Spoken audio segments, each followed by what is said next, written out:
Hi, good morning, and welcome to my weekly live stream. I'm trying to do these on Fridays at noon, although I've been thinking about maybe moving it to Thursday because Friday I always seem to be going somewhere. So, yeah, and which is the case today as well.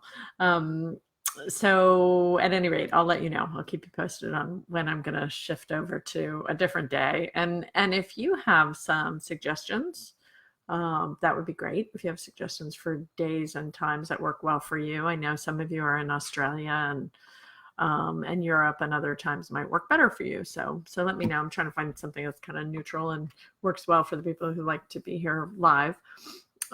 So today's topic is this idea of yoga philosophy and New Year's intentions. You notice that I did not call it New Year's resolutions intentionally. That was my intention, not to call it resolution, because I think resolution sometimes is yeah, it's just sort of like a surefire way to fail, just to make a resolution. So I think resolutions are maybe out. Maybe resolutions are like 20th century, and we could start bringing in some of this idea, this yogic concept of intention, which sometimes gets translated as samkalpa. Ironically enough, a better translation for samkalpa is resolution, because the story, the most famous story of samkalpa, of course, is the Buddha who took a samkalpa and he sat underneath the tree, underneath his Bodhi tree, and famously would not move from his meditation until he achieved enlightenment. So resolution is part of this, of the idea of intention, for sure. But I do think it's useful to evaluate, or to look at this whole idea of samkalpa, of resolution, from a yogic perspective, and what does the tradition tell us, and how can the tradition support these changes? So, the first question is, why do we have to make changes? Well, I would suggest that there are continuums of behavior, and that of consciousness related to behavior. And actually, that's what science affirms, is that between 80 to 95% of our thoughts, feelings, and behaviors lie below the level of consciousness, which means a lot of the choices we make, a lot of the things that we do, rather don't involve conscious choices. Rather, they're based on habit. And you could say that in terms of food, you could say it in terms of substance use, you could talk about it in terms of our relationships and the way we engage in habitual relationship behaviors often. And here's Jerry. The way we engage in habitual relationships a lot. So, if we are starting with that understanding, that much of our thoughts, feelings, and behaviors lie beneath the level of consciousness, then it would make sense that bringing them out into the light, in order to do something with them, would be important, right? So one of the ways this is discussed, or one of the ways I learned it from one of my teachers, who's Gary Crafso, is he would talk about the grass in Hawaii, that there's this horrible crabgrass that grows in Hawaii, and you have to dig it up and expose the roots to the sun in order to make it stop growing. And I think that's an apt metaphor for a lot of our behaviors. We have to actually bring them into the light of consciousness. This is what Carl Jung said too, right? You don't become enlightened by imagining figures of light, but by bringing the unconscious into consciousness. So, I would suggest that that's one of the most valid or useful goals of yoga practice, is bringing the unconscious stuff into consciousness, so that we can make good choices around it, as opposed to continually acting from these habitual and parts of the brain that have to do with the limbic system and the reptilian cortex, and acting from those survival instincts, as opposed to acting from places that have more awareness and the light of consciousness. So, and whatever the demons are that you're dealing with personally, whatever approach that you, or I should say, whatever the demons you're dealing with personally, whatever approach you use, needs to be an approach that is somehow harnessing the power of your front brain and consciousness, right? So from the study I've done, from the teachings that I've gratefully been able to be privy to, my understanding is that we start to bring things into consciousness through applying the tools of yoga, and starting with the yamas and niyamas, not just with asana. Asana is great, but it's not just asana, but it's yamas and niyamas that can help us to actually tune into what our values are. Because when you know what your values are, then you start to have a greater sense of your identity. As you have a greater sense of your identity, you have a greater sense of meaning and purpose in your life. As you have a greater sense of meaning and purpose in your life, you can make conscious decisions based on your values. And all of us, every day, in this culture, in this,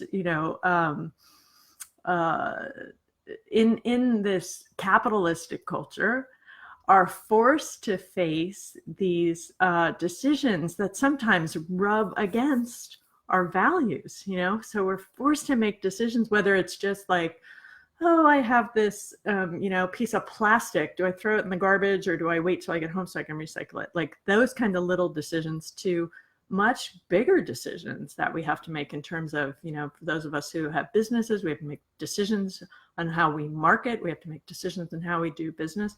And that it is through that grindstone action of having to evaluate our decisions that actually we start to become better human beings. It's through that ethical engagement that we become better human beings. So I think the yamas and niyamas give us a really nice framework, depending on how they're interpreted, of course, but they give us a really nice framework for having, I'm sorry, my cat's biting me right now. They give us a really nice framework for a litmus test to go back. Are these these good decisions? Am I making good decisions?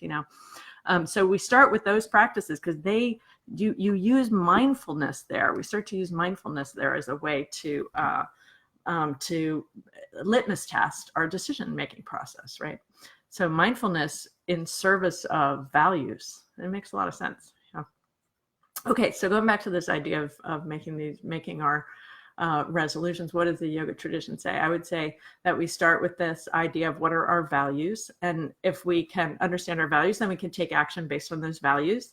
And sometimes the action has to be accompanied by some prana shakti, some internal fire that gives us the capacity to resist, whatever it is, the chocolate covered almonds in the bin at Whole Foods, or, like that's just a kind of a joke, but, or, maybe making decisions that we have a greater sense that are based on our values, right? So we start with the yamas and niyamas as from the yoga philosophy as a helpful framework. And then, we can use asanas and meditation to help build that mindfulness and build that prana shakti to be able to deal with the challenges as they come up. And so we don't keep relying on the same behaviors or decision making that we have fallen back on time and time again that lead us to not great outcomes, whether that's overeating, whether it's negative self-talk, whether it's some mild addiction to, because I'm not talking about the really life-threatening addiction, but I'm talking to milder addictions to Netflix or to or even to drinking every day, but not necessarily over drinking. You know what I'm talking about, those milder addictions that all of us, too much Facebook time, for example, right? So when we have those tools in place and we're building prana shakti, prana shakti means that sort of internal strength, internal will and strength, and we're building prana shakti as we're continually using the yamas and niyamas as a litmus test, as we're building more mindful awareness through meditation. That gives us the opportunity to start unraveling some of those habits that all of us have to work through. So I hope those are some. Oh, there's one more thing I want to say, which is, all of this needs to happen within the context of supportive community. So whether it is a friend who supports you and whatever your intention is for the new year, whether it is, you have a group or a satsang where you feel connected and it's a healthy group, those are all ways that we can support the process of transformation. And so human beings are social engagement beings. I mean, that's what we do. We look to each other for validation. We look to each other for, support. So great. So how do you leverage that in your own, how do you leverage that in the search for improved intention or improved, habits and behaviors? So feel free to leave a comment here if you like about what your New Year's intention is, or maybe just have a word.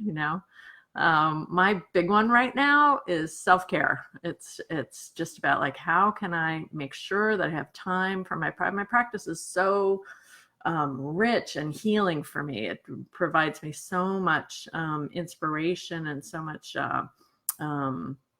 physically, it just provides me with so much support and so much ojas, if you feel like, when I don't make time for that, then I notice it, so you got to put on your own oxygen mask first before you share with others. So that's my big one. If you have one that you would like to share that's been that's really on your mind, that you feel like you can use some of these tools of yoga to support, then by all means, feel free to share it in the comments. I appreciate you being here. I'm gonna cut it right now because I gotta run out of town. But I will be back next week, and thank you for being here. Namaste.